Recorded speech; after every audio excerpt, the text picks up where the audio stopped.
বাথরুমে 5 ঘন্টা লুকিয়েছিলাম, বিপ্লবী ছাত্ররাই পালিয়ে যেতে সহায়তা করে, বললেন ওবায়দুল কাদের। ছাত্র জনতার অভ্যুত্থানে আওয়ামী লীগ সরকারের পতনের দিন 5 ঘন্টা বাথরুমে লুকিয়েছিলেন বলে জানিয়েছেন দলটির সাধারণ সম্পাদক ওবায়দুল কাদের। ভারতীয় গণমাধ্যম দ্য ওয়াল এর এক্সিকিউটিভ এডিটর অমল সরকারকে দেয়া এক সাক্ষাৎকারে কথা বলেন তিনি। শেখ হাসিনার পতনের পর এই প্রথম কোনো গণমাধ্যমে কথা বলেন কাদের। ওবায়দুল কাদের বলেন, এই বিষয়ে দেশ বিদেশ এবং ভারতবর্ষ সবার কাছে পরিষ্কার। 5ই আগস্ট সেদিন ষড়যন্ত্রমূলক যে ছাত্র উত্থান, সেদিন আমার বেঁচে থাকার কথা ছিল না, মৃত্যুর অনেক কাছে ছিলাম। আমি খুবই ভাগ্যবান যে এখনো বেঁচে আছি। আমারই সংসদ এলাকায় নিজের বাসা থেকে বেরিয়ে পাশের বাসায় আশ্রয় নিয়েছিলাম সেদিন। তখন চারদিক থেকে মিছিল আসছিল। এটা আসলে ছিল গণভবন কেন্দ্রিক। আমরা অবাক হলাম যে সংসদ এলাকাতেও ছড়িয়ে পড়েছে তারা, এবং একটা লুটপাটের লুম্পেন স্টাইলে কতগুলো ঘটনা ঘটে। সেখানে বিভিন্ন ধরনের লোক আসে এবং এদের মধ্যে বেশিরভাগই মনে হয়েছে এটা কোনো রাজনৈতিক অভ্যুত্থান নয়, এটা লুটপাটের অভ্যুত্থান। তিনি বলেন, আমি যে বাসাতে ছিলাম তারা সেখানেও হামলা করে। তারা জানতো না আমি সেখানে আছি। আমার বাসা তারা লুটপাট করেছে, কিন্তু যে বাসায় আমি আশ্রয় নিয়েছি সেখানেও হামলা করবে আমি ভাবতেও পারিনি। দেখলাম অনেক লোকজন ঢুকে পড়েছে, তারা ভাঙচুর ও লুটপাট করতে থাকে। স্ত্রীকে নিয়ে আমি বাথরুমে লুকিয়েছিলাম, অনেকক্ষণ ছিলাম, প্রায় 5 ঘন্টা। একটা পর্যায়ে তারা বাথরুমের ভিতরেও কমোড, বেসিন এগুলোতে লুটপাট করে। আমার স্ত্রী বাথরুমের সামনে দাঁড়িয়ে বারবার বলছিলেন আমি অসুস্থ, কথা বলে তাদের ফিরিয়ে দিচ্ছে।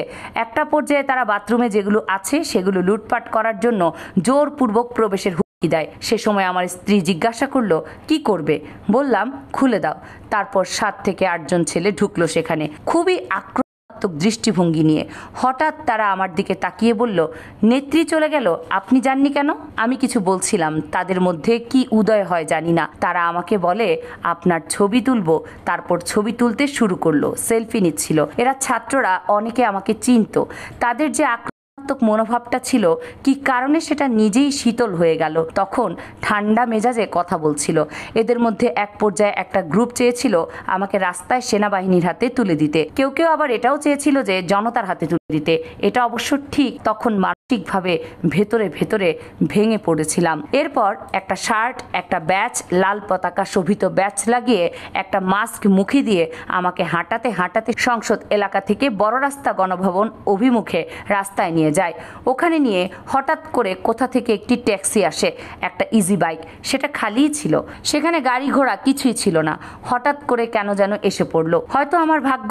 এরা দুজনে স্ত্রী সহ আমাকে নিয়ে অটোতে উঠলো আর বলতে লাগলো পথে অসংখ্য মানুষ, চেক আপ চলছে সব জায়গায়। বলতে লাগলো আমাদের চাচা চাচি অসুস্থ, হাসপাতালে নিচ্ছি, ডিস্টার্ব করবেন না। এভাবে করে নিয়ে গেল অনেক দূরের একটা জায়গায়। এটা ভাবতেও পারিনি যে ওরা বাথরুমে ঢুকলো, তারপর যে থাকাটা সেদিন পরম সৌভাগ্যের বিষয় ছিল।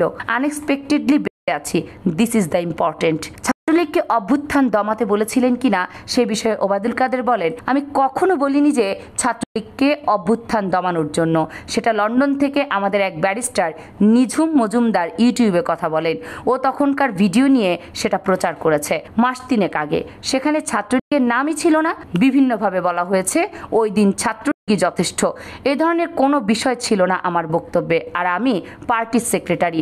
তারা আমার মেট্রো রেল পুড়িয়ে দিচ্ছে, তারা আমার সেতু ভবন পুড়িয়ে দিচ্ছে, তারা বিটিভি ভবন পুড়িয়ে দিচ্ছে, তারা আমার অফিস আক্রমণ করতে বারবার আসছে পার্টি অফিসে, তারা গণভবনমুখী আক্রমণ চালাচ্ছে।